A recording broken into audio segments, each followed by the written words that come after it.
Hello everyone, my name is Prashant and I welcome to all mathematics of Madhepura. चलिए आज बाबू BPSC TRE point zero के mathematics के 9-10 के 3 इम्पोर्टेंट क्वेश्चन लिए हैं बाबू। पहला क्वेश्चन आपका कोऑर्डिनेट ज्योमेट्री से है, दूसरा क्वाड्रिक इक्वेशन से है और तीसरा आपका स्टैटिक्स से है। चलिए बाबू देखते हैं, क्वेश्चन 1 को केयरफुली रीड करते हैं, उसके बाद हम सॉल्व करते हैं। ये पॉइंट्स दिया हुआ है, 3 points are A, 0, 0, B and 1, 1 are collinear, then what is the value of A plus B। Collinear होने के लिए क्या कंडीशन है बाबू? जब 2 या 2 से अधिक रेखा एक ही बिंदु पर मौजूद होता है तो उसको कोलिनियर बोलते हैं। लेकिन यहाँ पर एरिया डिफाइन करेंगे। जब 3 बिंदु कोलिनियर होता है तो उस कंडीशन में एरिया जो हो जाएगा वह 0 हो जाएगा। जैसे हम लोग कोऑर्डिनेट से जानते हैं बाबू, एक यहाँ पर हम कोऑर्डिनेट का थोड़ा सा कर देते हैं।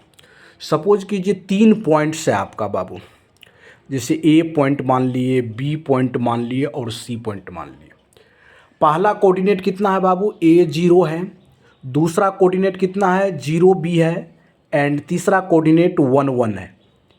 यदि यहाँ से हम तीनों पॉइंट की कोलिनियर की बात करेंगे बाबू, तो उस कंडीशन में जो एरिया होगा, एरिया ऑफ ट्रायंगल ABC जो ये बनेगा एरिया, वह 0 हो जाएगा। ट्रायंगल का एरिया क्या हो जाएगा? 0 हो जाएगा उस कंडीशन में। अब एरिया होता है कितना बाबू? एरिया का यहाँ यदि फार्मूला देख लेंगे, 1/2 into x1 into y2 minus y1 plus x2 into y3 minus y1 plus x3 into y1 minus y2 हो जाएगा। ये हो जाएगा एरिया और ये 0 हो जाएगा, तो 2 से ये 0 कैंसिल आउट हो जाएगा। यहाँ से इसके बराबर 0 कर लीजिए, इसके बराबर क्या कर लिए? 0 कर लिए। ये 2 से 0 0 हो जाएगा। तो इस तरह से एरिया का जो फार्मूला हो जाएगा x1 into y2 minus y1 plus x2 into y3 minus y1 plus x3 into y1 minus y2। ये कितना हो जाएगा बाबू? 0 हो जाएगा। कोई प्रॉब्लम नहीं, बहुत अच्छा यहाँ तक है। चलिए x1 का मान कितना है? इसको x1 मान लेते हैं बाबू, इसको x1 y1, इसको बाबू x2 y2 एंड इसको x3 y3 मान लेते हैं। पॉइंट को हम इंडिकेट कर लिए। तो चलिए बाबू यहाँ से हम क्या करेंगे, ये देखिए x1 का वैल्यू कितना है? A, y2 का वैल्यू कितना है बाबू? B, y1 का वैल्यू कितना है? 0 अब प्लस x2 का वैल्यू कितना है? x2 0 कर देगा 0 प्लस x3 का वैल्यू कितना है बाबू? 1 है 1, y1 का वैल्यू कितना है? 0 माइनस y2 का वैल्यू कितना है? B है। ये क्या हो जाएगा? इक्वल टू 0 हो जाएगा बाबू। अब मल्टीप्लिकेशन कर दीजिए, AB माइनस कितना हो जाएगा? 0। यहाँ y1 का वैल्यू देख लीजिए एक बार, y1 का वैल्यू 0 ही है, प्लस यहाँ बहुत अच्छा से देखिए x1 बराबर y2 माइनस y3 होना चाहिए।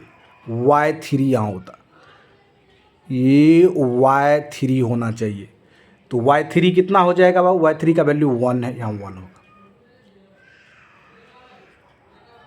चलिए यहाँ कितना हो जाएगा बाबू? 1 हो जाएगा 1। तो यहाँ पर हो जाएगा कितना? A हो जाएगा प्लस 0, ये हो जाएगा कितना बाबू? 0 और माइनस B हो जाएगा, माइनस B बराबर 0। तो यहाँ से देखिए डायरेक्ट क्लियर हो गया। ये तो आपका 1 हो गया, ये कितना हो गया बाबू? 1 और ये A हो गया बाबू, A ये हो गया -1। तो यहाँ लिख सकते हैं A प्लस B बराबर इस साइड जाएगा तो AB। तो AB का वैल्यू कितना निकल गया बाबू? AB निकल गया। AB का वैल्यू, A प्लस B का वैल्यू कितना निकल गया? AB निकल गया। वेरी नाइस क्वेश्चन बाबू, B नंबर इसका राइट आंसर हो जाएगा। बहुत अच्छा क्वेश्चन था। कोलिनियर होने पर एरिया ऑफ ट्रायंगल क्या हो जाएगा? 0 हो जाएगा बाबू। चलिए आगे बढ़ते हैं। Second question very important question है। If alpha and beta are the roots of the equation दिया हुआ x² minus k into x plus 1 minus C बराबर 0, the value of alpha plus 1 into beta plus 1 is equal to.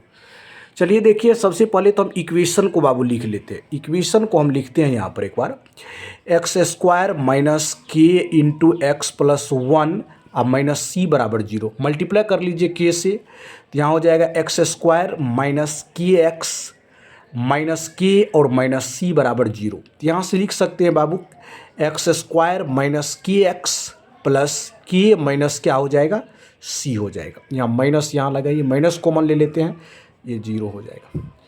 तो यहाँ से बाबू alpha plus beta का value कितना होगा, minus B बटे ए, तो कितना हो गया के हो जाएगा। अल्फ़ा इंटू बीटा का वैल्यू कितना हो जाएगा, सी बटे ए, सी कितना है माइनस के प्लस सी, माइनस के प्लस क्या हो जाएगा, सी हो जाएगा। चलिए वेरी गुड। अब आपको जो निकालना है वह देखिए, क्या निकालना है, alpha plus 1 into beta plus 1 का वैल्यू ज्ञात करना है। तो मल्टीप्लाई करेंगे तो ये हो जाएगा कितना बाबू, अल्फ़ा इंटू बीटा, तो alpha into beta plus alpha plus beta plus 1 हो जाएगा। अल्फ़ा बीटा का वैल्यू कितना दिया हुआ है, alpha into beta minus K minus C plus alpha into beta का वैल्यू के प्लस 1 दिया हुआ। माइनस और प्लस कैंसिल आउट हो जाएगा, के पॉजिटिव और निगेटिव में है। यहाँ से आंसर क्या हो जाएगा बाबू, 1 minus C is the right answer of question 2। तो इसका राइट आंसर क्या हो जाएगा, option C is the right answer of given question.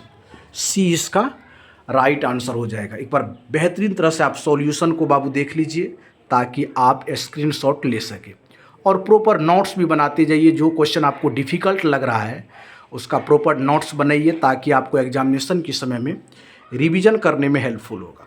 चलिए तीसरा क्वेश्चन स्टैटिक्स से लिए हैं, वेरी इजी क्वेश्चन है। If the variation of a data is 121 then the standard variation of the data. Standard variation data का ज्ञात करना है। आपको क्या दिया हुआ है, वेरिएंस दिया हुआ है, वेरिएंस दिया हुआ 121। स्टैंडर्ड वेरिएशन ज्ञात करना है बाबू, अंडर रूट हो जाएगा वेरिएशन, तो अंडर रूट हो जाएगा 121, तो इसका हो जाएगा 121 का स्क्वायर रूट करेंगे तो 11 हो जाएगा। तो क्वेश्चन 3 का राइट आंसर ऑप्शन बी हो जाएगा 11।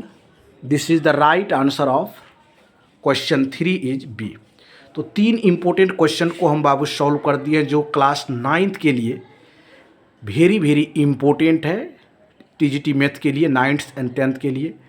और वीडियो को एंड तक देखने के लिए आपको दिल से शुक्रिया। थैंक यू सो मच, धन्यवाद। जय हिंद, जय भारत।